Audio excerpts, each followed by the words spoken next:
Juliet Hayes had always believed she could read men in less than 5 minutes. It was a skill she half-jokingly called her superpower, though her friends swore it was closer to a curse. Years of dating in the chaotic heart of the city had taught her how to spot the confident ones, the fragile egos, the men who overcompensated, the smooth-talking charmers. She could clock a player before he even opened his mouth, could tell when a guy was the type to ghost her before dessert, and could smell the needy ones from across a room. If she ever wanted to, she could have built an entire podcast series on the subject. She even had a working title, Red Flags Wrapped in Rolexes. And yet, there was one man who stubbornly refused to fit into any of her neatly labeled categories. And that man lived just 2 floors above her. His name was Ethan Carter, and he was maddening. Not because he was rude, or pushy, or even dismissive, quite the opposite. Ethan was polite to the point of infuriating. He was the kind of man who held the elevator door without making small talk,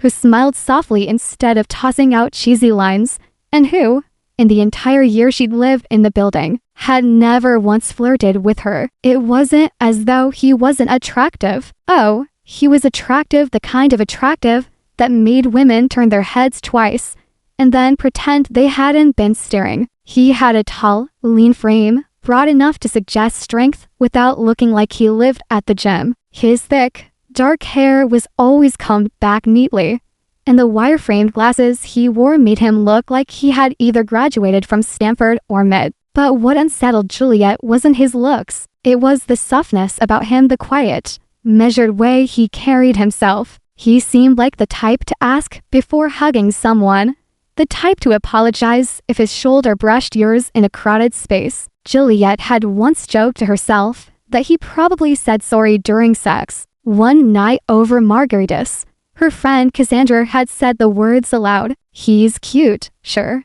but he gives me weak millionaire energy. Juliet had laughed so hard she nearly spilled her drink. Weak millionaire, she'd repeated. You know the type, Cassandra said knowingly, twirling the straw between her fingers. Born into money, allergic to real emotion, probably cries after an argument and apologizes for breathing too loud. The kind of guy who wears cashmere sweaters and drives something electric, but would panic if you asked him to change a tire. At the time, Julia had waved it off, but the phrase stuck. Weak millionaire. It fit too perfectly. Ethan drove a sleek silver Tesla, always dressed in understated luxury soft gray cashmere in winter, crisp linen in summer. He carried one of those ridiculously expensive reusable water bottles that weighed a pound even when empty. From the outside, he looked like every other quietly wealthy professional in their downtown high-rise. Calm, composed, untouchable, like nothing could rattle him, not because he was unshakable, but because nothing in the world had ever truly tested him. Juliet told herself she knew the type. She had dated the type, and she didn't want the type. She didn't want gentle and careful. Not anymore. Not after what she had been through. Juliet craved fire, someone who could match her energy, push back when she pushed, challenge her instead of tiptoeing around her edges. Ethan Carter, she thought, was the kind of man who would watch her undress with polite appreciation, but never dare to help. A watcher, not a doer. And yet, sometimes, in those fleeting moments, when their eyes locked in the hallway, she would feel something strange, a faint, almost imperceptible shift in the air. It was like catching the edge of a storm cloud on the horizon, subtle, but promising something wild beneath the calm. Still, she kept him in the mental drawer labeled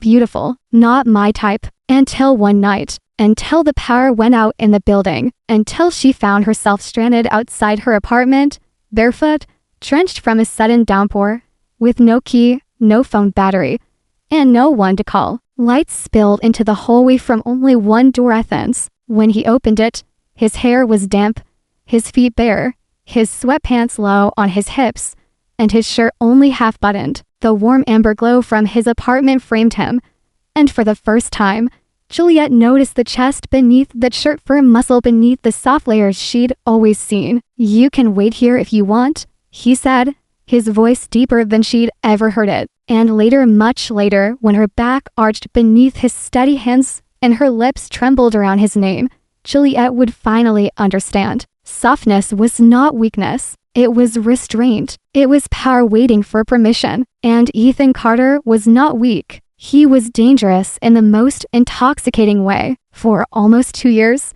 Juliet had lived in the high-rise nestled in the heart of downtown Austin. The building catered to young professionals, people who had either made it or were determined to look like they had. Exposed concrete ceilings, floor-to-ceiling windows, and rent so high her parents questioned her life choices. It screamed success, and Juliet wore success like a second skin. As a senior public relations executive for a boutique agency, she had built her career with sharp heels, sharper instincts, and an iron determination never to let anyone see her crack. Every morning, she was a force of nature, coffee in one hand, phone in the other, already troubleshooting client crises before most people had even hit snooze. People noticed her, men noticed her, and she noticed them right back, but always on her terms. She liked control, not chaos, precision, not passion. That was before Ethan Carter moved in. She'd first seen him from the mailroom. He was carrying nothing but a sleek black suitcase in one hand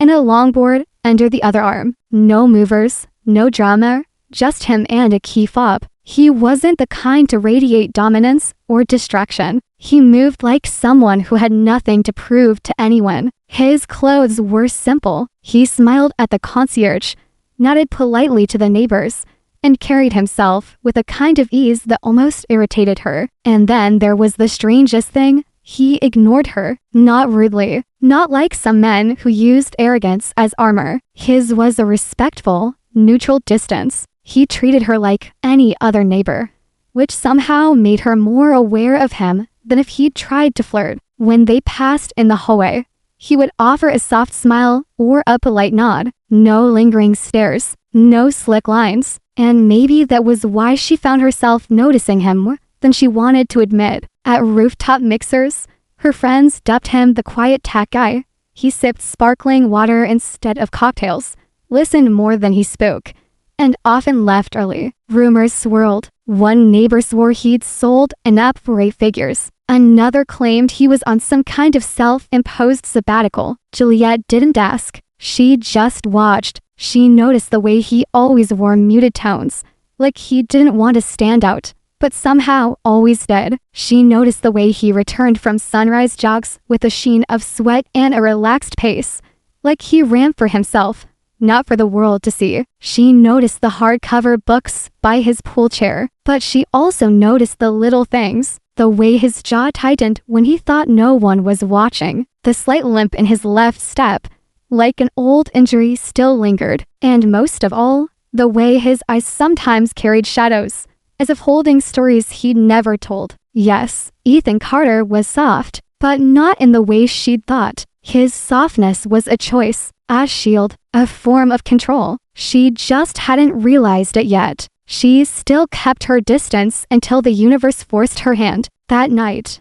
a storm rolled in out of nowhere, rattling the building's windows and sending rain cascading down in sheets. Lightning struck somewhere nearby, and the entire west side of the building lost power. Her key fob shorted out. Her phone battery had died hours earlier, and so she stood barefoot in the hallway, rainwater dripping from her hair and soaking through the thin tank top clinging to her skin. The only light in the corridor glowed beneath Ethan Carter's door. The hallway was colder than Juliet expected. She stood there, toes curling against the polished concrete floor, arms wrapped tightly around herself. The damp from her hair had already soaked through her tank top, the thin cotton clinging to her skin like a second, shivering layer. A rivulet of water slid down her spine, and she clenched her teeth against the involuntary shudder that followed. Her key fob dangled uselessly in her hand, a dead, expensive piece of plastic. Her phone, equally lifeless, sat in the pocket of her loose jogging shirts. The rainstorm outside had come on fast and hard, leaving her soaked before she'd even crossed the street from the parking garage. She glanced down one end of the corridor, then the other. Silence. Every door was shut, the entire floor seemingly abandoned. Most of her neighbors had either gone out for the weekend or barricaded themselves inside. waiting for the storm to pass. Except for one. Light spilled from beneath Ethan Carter's door, a warm, steady amber glow that broke the monotony of the emergency lighting still buzzing in the hall. Her pride put up a weak fight. She could go down to the lobby, explain the situation to the night concierge, maybe beg for a charger, maybe wait out the storm on one of those leather couches she usually avoided because they always smelled faintly like industrial cleaner. But the idea of walking 3 floors down barefoot, dripping water, was not appealing, and so she stood there, shifting her weight from one foot to the other, staring at the narrow strip of light beneath his door like it might give her an answer. Just knock, she told herself. It's not a big deal. It was, though, at least to her, because walking into Ethan Carter's apartment felt significant. She didn't know why. She just knew it wasn't the same as borrowing sugar from a neighbor. Ethan wasn't sugar. He was something she couldn't quite categorize, and she hated not having a neat label for him. Her knuckles hovered for a moment over the wood. Then she knocked. The door opened almost immediately. Ethan stood there barefoot, his gray joggers hanging low on his hips. His black t-shirt clung to his shoulders, damp at the collar like he'd just stepped out of the shower. His hair was pushed back, but not neat, a few stubborn strands falling forward. His eyes flicked over her quickly, the wet hair plastered to her cheeks, the bare shoulders, the soaked fabric outlining the shape of her beneath. There was no smirk, no obvious spark of male ego lighting his face, just a steady, assessing gaze that made her feel oddly seen. Power outage? He asked, voice calm. She nodded, forcing a small smile. And a dead phone. And a soaked key fob. So, basically a walking disaster. His lips twitched, like he wanted to smile, but wouldn't quite allow it. Come in. She hesitated, just for a second. Then she stepped inside. The first thing she noticed was the scent. It wasn't cologne, at least not the overpowering kind most men drown themselves in before a date. His apartment smelled like cedar and citrus. Clean, but not sterile. Inviting without being fussy. The second thing she noticed was how quiet it was. Not awkward quiet, but purposeful. A candle flickered in the corner, casting soft light over a curated mix of books and healthy-looking plants that somehow thrived despite the lack of direct sunlight. The decor was minimalist, but not cold warm wood, dark stone, and just enough texture to make the space feel lived in. Ethan disappeared into a hallway and returned a moment later with a thick, wet towel. He handed it to her without a word, his fingers brushing hers in the exchange. She pressed it to her hair and face, grateful for something warm against her chilled skin. Sorry for the intrusion, she murmured. I wouldn't have bothered you, but you're not bothering me, he said simply, cutting her off without a hint of irritation. I was up anyway. There it was again, that calmness in his voice, in his posture, not performative, not the fox patience some men put on when they're trying to impress. He was simply present, like there was nowhere else he'd rather be at that moment. You always this calm when people show up half-dressed at your door? She asked, trying to fill the silence. Only when they're dripping on my hardwood floors,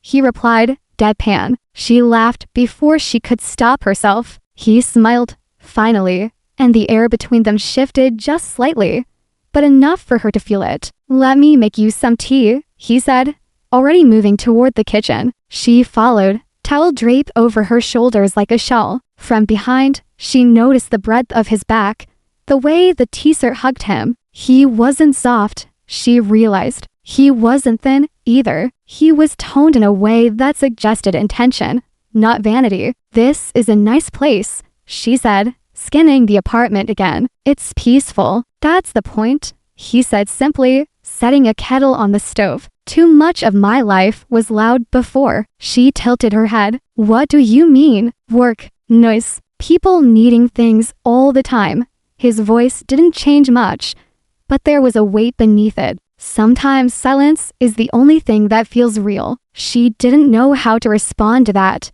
so she didn't. She just leaned against the marble counter, watching him move deliberate and hurried, like a man who had learned how to slow down on purpose. You've always been a mystery, you know that, she said, after a moment. You live above me, but you might as well be in another building. Maybe that's by design, he replied, setting 2 mugs on the counter. Why? He turned then, bracing his hands on the countertop and meeting her eyes without flinching. Because people assume what they want anyway. I'd rather be underestimated than misunderstood. She hadn't expected that. For a moment, she just stared at him, the words settling heavier than she'd anticipated. What do people assume about you? She asked quietly. His gaze didn't waver. What did you assume about me? Her pulse quickened. She didn't answer right away. That you were quiet, gentle, maybe a little fragile. And now, she looked away briefly,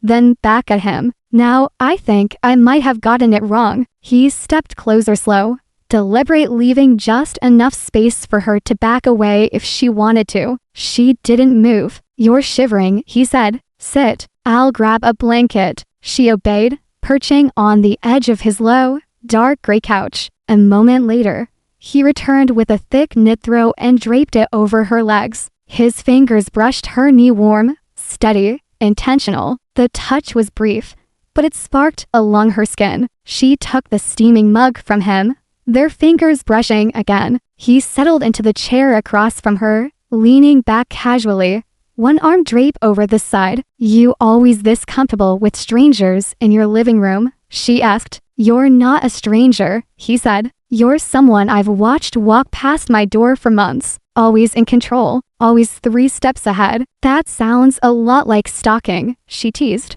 It's not stalking, he said without missing a beat. Not if you're hoping she knocks one day. Her breath caught. Why didn't you ever say anything? Because you weren't looking, he said simply. And I don't chase what doesn't want to be caught. The words landed deep, too deep. She looked down at her tea, unsure whether she wanted to hear more or if she wanted to hear everything. She set her mug down slowly. What else did you notice? You mean besides the way you always check your reflection in the elevator door before stepping out? Her mouth dropped open. I do not. You do, he said with a faint smile. Also, you wear heels even on casual Fridays. You take work calls on your balcony at night, and you hum when you're stressed. Her lips parted, startled. I will. I pay attention, he said simply, to the people who matter. She didn't realize she'd been leaning forward until her knees brushed his.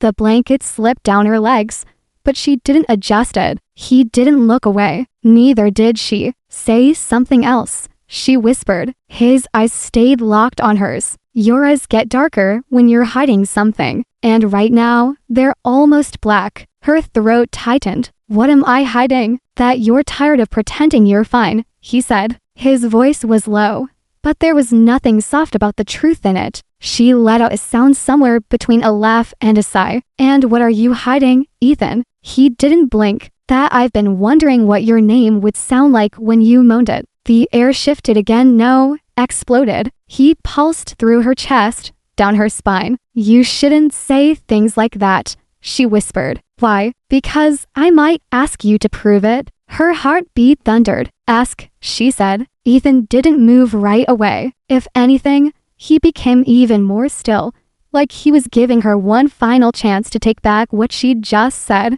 Her pulse was a wild drumbeat in her ears. She'd meant it when she told him to ask, but now, with his gaze steady on hers, and the low hum of the storm outside filling the silence, she realized she'd just stepped over a line she could never uncross. Juliet. He said her name like a vow. Her name had never sounded like that before. Grounded, certain, as if it belonged to him in this moment. She nodded once. It was all the permission he needed. He didn't pounce. He didn't even lean in at first. Instead, he stood, crossing the few feet between them with deliberate slowness, his steps measured and silent on the dark wood floor. When he stopped in front of her, he lowered himself to one knee so their faces were level. The blanket still draped over her slipped slightly, pulling round her hips. His hands came to rest on her thighs, not gripping, not tentative, but firm in a way that felt both grounding and impossible to ignore. She could feel the warmth of him seeping through the fabric, could feel her muscles tightening beneath his touch. Tell me if you want me to stop, he said quietly. Her throat tightened. Don't you dare. The corner of his mouth lifted, not quite a smirk, but a flicker of something more primal. Then his lips met hers. It wasn't a tentative brush. It wasn't a messy, rushed collision. It was deliberate, controlled, devastating in its precision. His mouth moved against hers with a confidence that made her feel like he'd been waiting for this exact moment, calculating how he wanted to taste her, how he wanted to make her feel it. Her hands found their way to his shoulders, fingers curling into the soft cotton of his t-shirt. He was warm, impossibly warm, and his scent was everywhere now, cedar and citrus, and something that was purely him. She gasped into his mouth when his thumbs pressed lightly against the insides of her thighs, urging them apart just slightly. The movement was subtle, but it jolted something loose in her chest. When he deepened the kiss, her world narrowed to the steady, unshakable way he held her like nothing could pull him away until he decided to go. It wasn't until he finally pulled back, his forehead resting against hers, that she realized her breathing had gone ragged. Not soft, he murmured, not fragile. Her lips parted, but no words came, because in that moment, she understood. Everything she'd assumed about him, the harmless neighbor, the quiet tech guy, the man too gentle for her fire, had been wrong. Ethan Carter was heat wrapped in stillness, and she was only just starting to feel how dangerous that could be. He stood then, offering her a hand. She took it without hesitation, letting him pull her to her feet. The blanket slid to the floor, forgotten. Before she could think of what might happen next, his arm circled her waist, drawing her close again. She could feel the solid line of his body against hers, the steady rhythm of his breathing matching the uneven pace of her own. Her fingers slipped beneath the hem of his shirt almost without thought,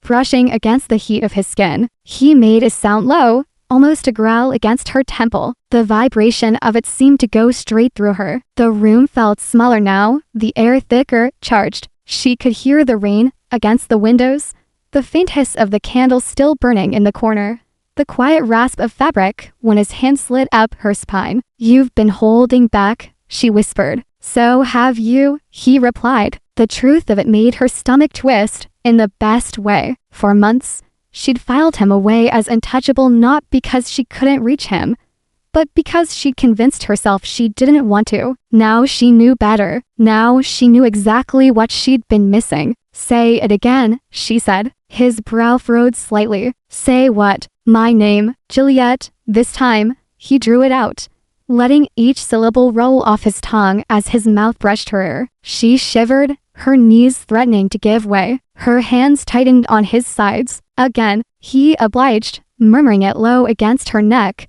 the warmth of his breath skimming her skin. And just like that, the tension between them snapped, taut, no longer the polite curiosity of neighbors, but the coiled energy of something that could no longer be ignored. When he kissed her again, it was hungrier, not rushed, but stripped of the restraint he'd held onto for so long. His hand slid up into her hair, cradling the back of her head, angling her exactly where he wanted her. She responded without thinking, pressing closer until there was no space left between them. Every point of contact felt like a live wire, his chest against hers, his hips anchoring her in place, his thumb stroking just beneath her jaw. Her mind tried, weakly, to protest that this was happening too fast, that she barely knew him, that she was still dripping rainwater onto his floor. But her body had already decided, and her body had never felt so certain. When they finally broke apart again, both of them breathing hard,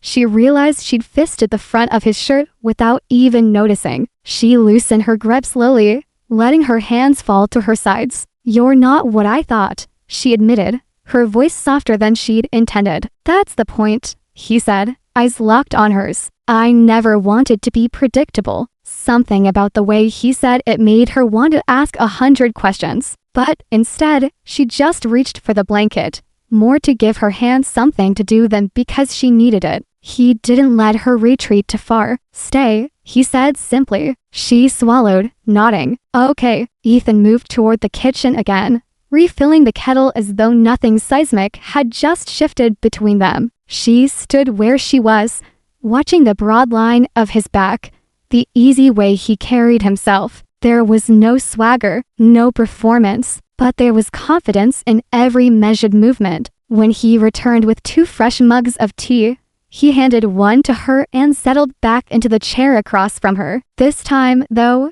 the space between them felt smaller, the air heavier. They sipped in silence for a few moments, the kind of silence that wasn't awkward, but a live humming with everything they'd just shared and everything they hadn't said yet. Juliet glanced down at her cup. So what now? Ethan leaned back, one arm draped lazily over the chair's side. Now we finish our tea. She smiled despite herself, and after that, he tilted his head slightly, a slow grin forming. After that, I suppose we see what happens when neither of us is holding back anymore. Her stomach flipped, because for the first time since she'd moved into this building, she realized she wanted to know exactly what that would look like. They lingered over their tea, both pretending not to notice how often their eyes met across the small space between them. The storm outside had softened to a distant hiss against the windows, the thunder rolling further away. But the air in Ethan's apartment was charged in a different way, warm, dense, almost humming. Juliet sat curled in the corner of his couch, the blanket pulled loosely round her legs. The towel was still draped over her shoulders, though by now most of her hair had dried into soft waves. Every so often she caught him watching her, not openly staring, but flicking his gaze up from his cup to meet hers in quick, weighted glances. When she set her mug down, her fingers lingered on the rim as if to delay what she already knew was coming. "You're too good at this," she said finally, her voice quiet. Ethan raised a brow. "At what?" "At making me feel like you've been planning this all along." A faint smile touched his lips. "Maybe I have," she scoffed lightly, trying to hide the way her pulse jumped. "You don't strike me as the plotting type." "Not plotting," he said, leaning forward just enough to rest his forearms on his knees.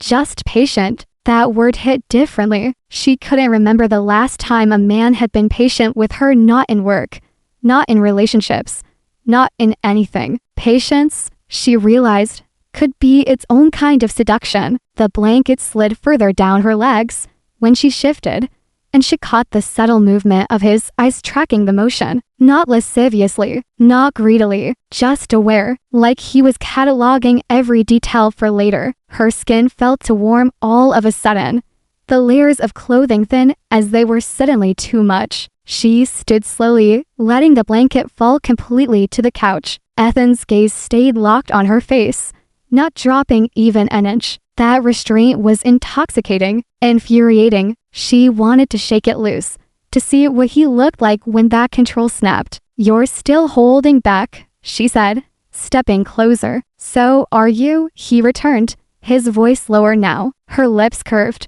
"Then maybe one of us should do something about it." It was all the invitation he needed. Ethan stood, closing the distance into unhurried steps. One hand rose to her face, fingers brushing her jaw before tucking a damp strand of hair behind her ear. The other settled at her hip, not pulling her in, but anchoring her in place. "Juliet," he said again, softer this time, like a promise he was reminding himself to keep. She didn't answer. She just leaned in. Their mouths met with a force that was both inevitable and overwhelming. Months of suppressed curiosity and quiet glances condensed into a single, searing connection. This time there was nothing tentative about it. His lips moved against hers with a hunger that stole her breath, a hunger she matched instinctively. Her hand slid up his chest, feeling the firm muscle beneath the soft cotton of his shirt. She gripped the fabric at his shoulders, pulling him closer until there was no space left between them. Ethan's hand moved from her jaw to the back of her neck,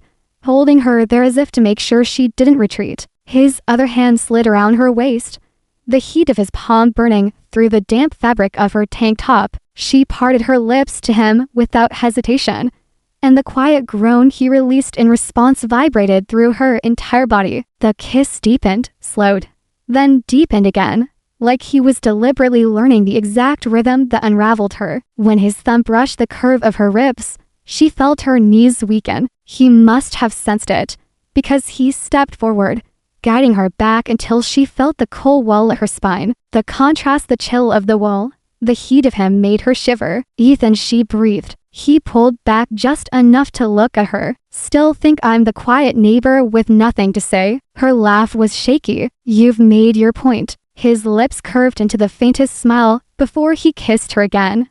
Slower this time, his mouth lingering over hers like he had all the time in the world. Her hands found the hem of his shirt, slipping beneath it to explore the smooth planes of his stomach. He inhaled sharply when her fingers traced upward, and the sound made her bolder. She pushed the fabric higher, and without breaking the kiss, he lifted his arms so she could pull it over his head. The sight of him bare-chested in the warm, flickering light sent a fresh wave of heat through her. He wasn't the gym-built, show-off kind of man. His body was lean, defined, a map of quiet strength. The kind of strength you didn't flaunt because it spoke for itself. She ran her hands over him, memorizing the lines of muscle, the subtle dip at his hips. When her fingers grazed an old scar just beneath his ribs, he caught her wrist gently. Later, he said softly, it wasn't a refusal, it was a promise. Her pulse skipped, and before she could think too much about what later meant, he bent and scooped her up as if she weighed nothing. She gasped, instinctively wrapping her legs round his waist. He carried her down the short hallway, his mouth still finding hers between steps, his grip steady and hurried. Like this was inevitable, and he wasn't going to rush it. When he set her down on the edge of his bed, he didn't immediately follow. He just stood there for a moment, looking at her in a way that made her feel both exposed and completely safe. His hand lifted to trace a line from her shoulder down her arm, slow enough to make her shiver again. Tell me to stop, he murmured. Her eyes locked on his. Don't you dare. That was all it took. He leaned in, his weight braced on one arm beside her while the other slid under her tank top. His palm was warm against her stomach, and when it began to travel upward, she exhaled sharply. The shirt was gone a moment later, tossed somewhere behind him. He kissed her again, deeper now, his hand cupping her jaw as his thumb stroked along her cheekbone. Every touch felt deliberate, each movement carrying that same unshakable patience, but beneath it, there was an edge of hunger that she could feel building. Her own hands roamed over him without thought, learning the texture of his skin, the pull of muscle beneath it. She wanted to feel all of him, to erase every inch of distance between them. When his lips left hers to explore the line of her jaw and the slope of her neck, her breath hitched audibly. He lingered there, tasting her skin, his stubble sending shivers along every nerve. Ethan, she whispered again, though this time it was less a plea and more an acknowledgement that she was his in this moment, whether she said it aloud or not. He pulled back slightly, his eyes searching hers. You sure? She nodded, steady. Yes. The tension that had been called tight in him finally broke. His control didn't disappear, it shifted, sharpening into something more consuming. His hands gripped her hips, drawing her further onto the bed. When he moved over her, his weight was both grounding and electric, pressing her into the soft give of the mattress. Her fingers threaded through his hair, pulling him down to her again, and when his body settled fully against hers, she felt a rush of heat so intense she nearly gasped. This was not the man she had imagined all those months. This was not the weak millionaire Cassandra had joked about. This was someone who could match her fire without extinguishing it, and she knew, without question, that this night would change everything. For a moment, Juliette simply lay beneath him, her breathing uneven, her body humming with anticipation. The steady weight of Ethan's presence was grounding, but it was also a challenge, a silent question of how much she was willing to give. He didn't rush her, didn't push. He just looked down at her, his hand still anchored on her hip, thumb stroking slowly over the thin band of her shorts. His eyes were dark now, not with anger, but with something deeper, hunger tempered by restraint. She reached up, tracing her fingertips along his jaw, feeling the faint rasp of stubble there. His breath caught at her touch, and she saw at the flicker of something raw, something unguarded. It made her want to see more. Ethan, she murmured. He dipped his head closer, the corner of his mouth brushing her cheek before his lips found hers again. This kiss was different, slower, heavier, as if he was memorizing the exact way she tasted, the sound she made when he deepened it. Her hands moved restlessly over him, sliding down his back, feeling the taut lines of muscle beneath her palms. When she reached the waistband of his joggers, she hesitated, not because she didn't want to go further, but because the intensity of the moment had stolen her breath. Ethan seemed to sense it. He pulled back just enough to meet her eyes. "We can stop,"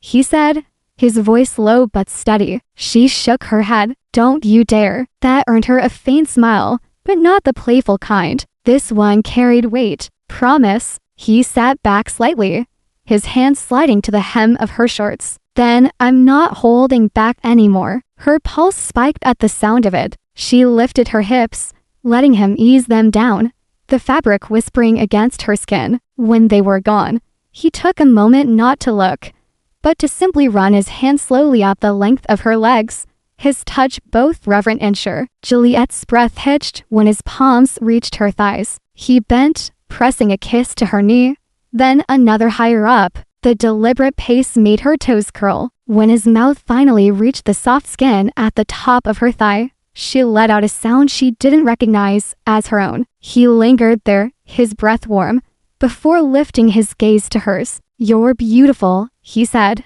like it wasn't just an observation, but a truth he needed her to accept. Before she could answer, his lips were on her again, lower this time. Her head fell back, her fingers knotting in the sheets as his tongue traced patterns that made her gasp. He moved with patience and precision, coaxing her higher with every pass, every press. Her thighs trembled around his shoulders, and she felt herself slipping into a place where thought didn't matter, where only sensation did. When release finally tore through her, she cried his name like it was the only word she knew. He didn't rush away. He pressed a soft kiss to the inside of her knee, then her hip, before sliding back up her body. When his mouth found hers again, she tasted herself on his lips, and the intimacy of it made her shiver. "Okay," he whispered. She laughed breathlessly, brushing a damp strand of hair from her face. "More than okay." Ethan kissed her again, then braced himself to push his joggers down. When her hand brushed against him, thick, hot, solid, she felt another surge of heat pulse through her. He guided himself to her slowly, his eyes locked on hers the entire time. The first press of him made her gasp, her fingers digging into his shoulders. He stilled, his forehead dropping to hers. "Tell me," he said quietly. "Don't stop," she whispered. He pushed deeper, stretching her until she felt completely filled, completely claimed. For a heartbeat, neither of them moved, just breathing each other in, letting the reality of it settle. When he began to move, it was slow at first, deliberate, measured, like he was determined to learn every nuance of how she responded. Her legs tightened around his waist, urging him closer, deeper, until the rhythm between them felt inevitable. Every thrust seemed to pull something from her, a sound, a breath, a piece of the guarded wool she'd kept around herself. His name slipped from her lips again and again, each time more desperate, more reverent. Ethan's own control began to fray, his movements gaining force, his breath rough against her ear. He murmured things she couldn't fully catch, but the tone of them low, certain, intimate, made her feel claimed in a way she'd never known. Her climax hit harder than she'd expected, pulling her under like a tide. She clung to him, nails scraping lightly along his back, her body arching into his. He followed seconds later, his body pressing deep into hers as he groaned her name against her neck. For a long time afterward, neither of them spoke. They stayed tangled in the warm aftermath, his weight a comfort rather than a burden. She traced lazy lines along his spine, feeling the steady rise and fall of his breathing. Eventually, he shifted just enough to kiss her temple. "Juliet, you still think I'm the quiet neighbor with nothing to say?" She smiled against his skin. "Not even close." The storm had faded completely by then, the city outside settling back into its normal hum. But inside Ethan's apartment, the air still felt heavy, not with tension, but with the kind of quiet that comes after something has irrevocably changed. Juliet didn't know what tomorrow would look like. She didn't know if this was a one-night unraveling or the start of something more, but she knew this. She'd never look at Ethan Carter the same way again. Juliet woke to the faint sound of rain.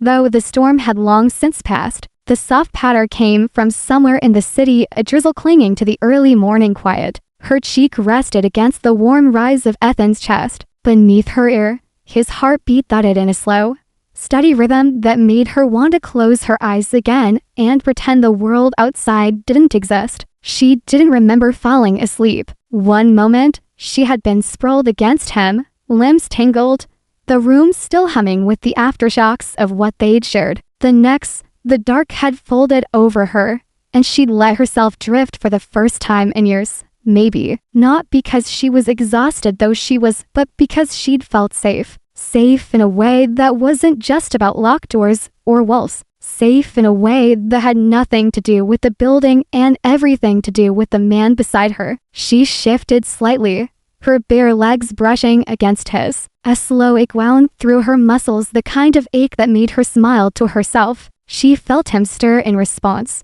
his arm tightening reflexively around her waist, as if his body wasn't ready to let her go even in sleep. For a moment, she just watched him. His face was relaxed, his lashes resting against his cheeks, his lips slightly parted. In sleep, the sharp lines of control she'd seen in him were gone, replaced by something softer. But she remembered the way he'd moved. The way he looked at her like he was both learning her and memorizing her at the same time. There had been nothing passive in him then. No hesitation, only intention. She reached up, brushing her fingers lightly along his jaw, careful not to wake him. She didn't want to break the spell, but the light creeping through the curtains was growing stronger, and eventually, his breathing shifted. His eyes opened slowly, finding her. "Morning," he said, his voice still gravelly with sleep. "Hey," she replied softly. He smiled, not the polite, neighborly one she'd seen in the hallway 100 times. This one was open, unguarded, like he didn't need to pretend with her. He reached up, tucking a strand of hair behind her ear, his fingers lingering against her cheek. "You okay?" he asked. She nodded, just overwhelmed. In a good way. He studied her for a beat, then set his phone, which she hadn't noticed, in his hand down on the nightstand. "You don't have to explain anything. Not now. Not ever. If you don't want to. But I want to," she said quietly. "You deserve that." He waited. There was no rush, no pressure, just his steady gaze holding hers. "I thought I had you figured out," she admitted. "The quiet neighbor, the soft-spoken guy who worked in tech. I thought you were boring, maybe even weak." His lips quirked slightly, but his eyes stayed serious. "You weren't wrong. I am quiet. I am soft-spoken." His hand slid from her cheek to rest over her hip, grounding her. "I just also happen to be a man who knows exactly what he wants, especially when it shows up at his door."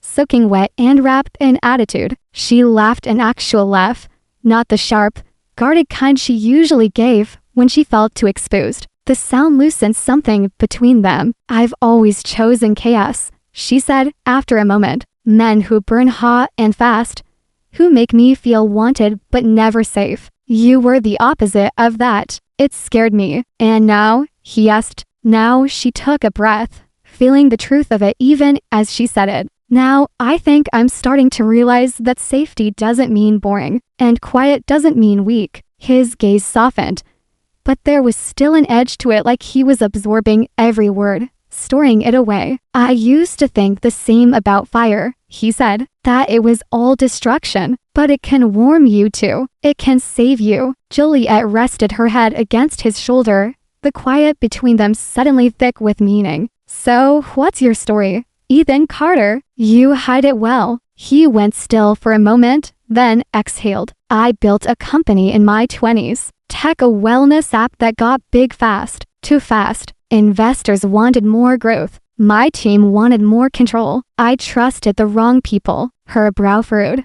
but she stayed quiet, letting him speak. My best friend sold me out, took code I wrote and pitched it to another firm. My girlfriend at the time was in on it. I found out during a board meeting. His voice didn't crack, but it flattened, like he'd worn the edges smooth through repetition. Juliet inhaled sharply. Damn, yeah, he said simply. I signed my shares over, walked away with a quiet payout and a legal agreement not to say much. But it wasn't about the money. It was the betrayal. That's why you moved here, she said, more statement than question. That's why I moved anywhere, he replied. I didn't have to explain myself to anyone. She reached for his arm, her fingers tracing the line of muscle there. You've been alone a long time. Not by choice, he said. Just safer that way. Her throat tightened. I know that logic, she whispered. I've lived it. He turned his head to look at her fully, their eyes locking. But you came to my door anyway, and you opened it. Neither of them spoke after that. They didn't need to. The moment had already said enough. They lay there for a while longer, the morning sun slowly washing the room in gold. Eventually, they both sat up,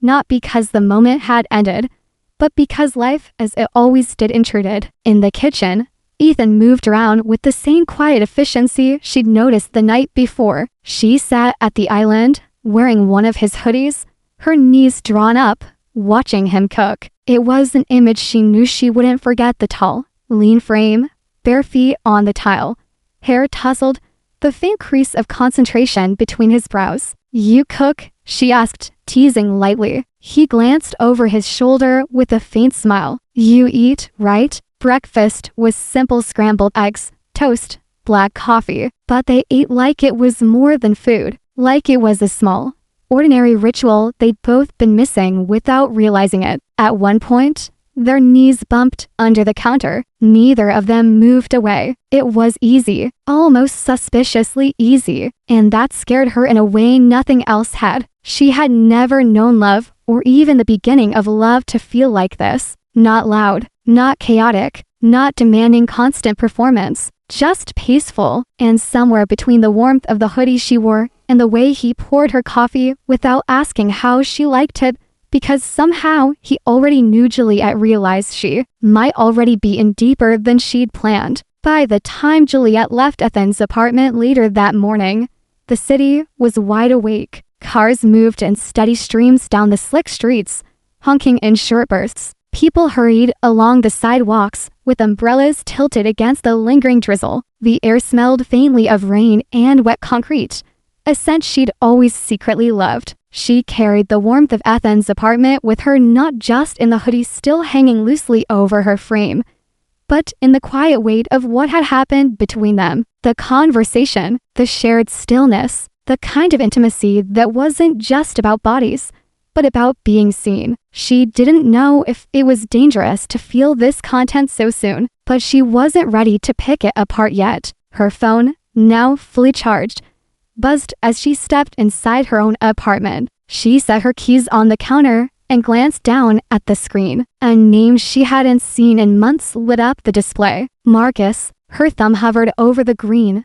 button before she pressed decline. She didn't need his voice in her space. Not now, not when she'd just let someone else in. But seeing his name had stirred something, not longing, not even anger, just the faint, unwelcome echo of an old ache. Hours later, after she'd showered and caught up on work emails, she almost managed to forget about it. The hoodie stayed on. She made tea. She even smiled to herself once or twice at the memory of Ethan's hand on her hip in the kitchen that morning. She was halfway through answering a client request when a sound made her pause. A knock at the door. Not the firm rap of a delivery driver, but softer, slower, familiar. She set her laptop aside and went to answer. The sight that greeted her made her stomach drop. Marcus stood there, leaning casually against the door frame like he had a right to be there. His suit jacket was open, his tie loosened, and his smirk, the one she used to think was charming, was in full display. "What are you doing here?" she asked,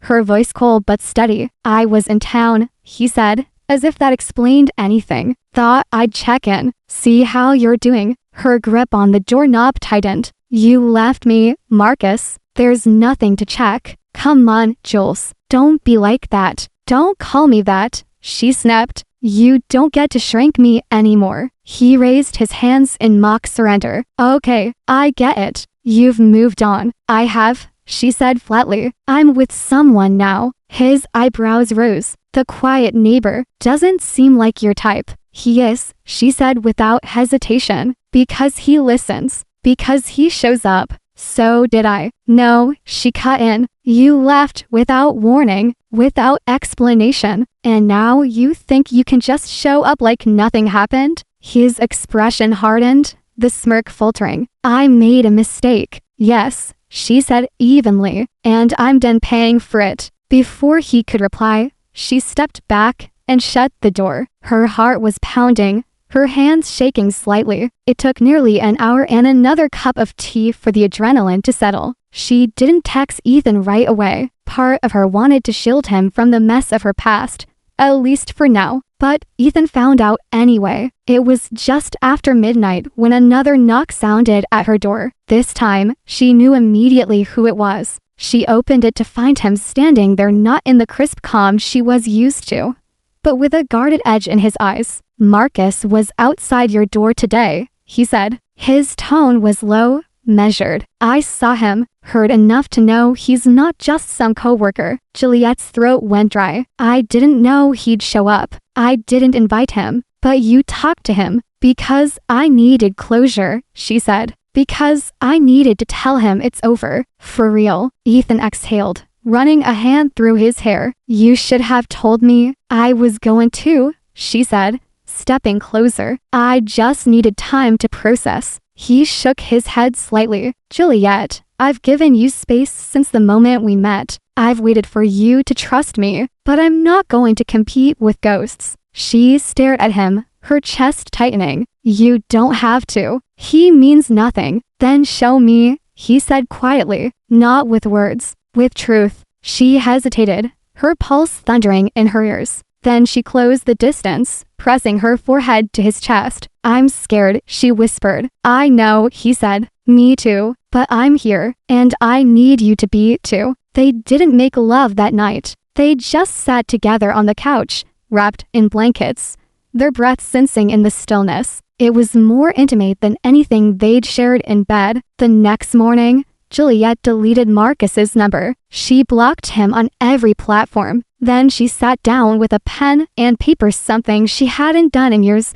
and wrote Ethan a letter. It wasn't long, but it was everything. She told him she'd misjudged him, that she wasn't used to men who didn't need to dominate a room to hold space in her life, that his silence wasn't distance, it was steadiness, that she was choosing him, fully, without fear. When she left it at his door, she didn't expect a grand gesture, but that evening, he knocked on hers. He didn't say a word. He just kissed her long, deep, certain. When he finally pulled back, his eyes searched hers. Then let's start again, he said, for real this time. And she nodded, not because she was unsure, but because she had finally let go of every doubt that had ever kept her from something this good.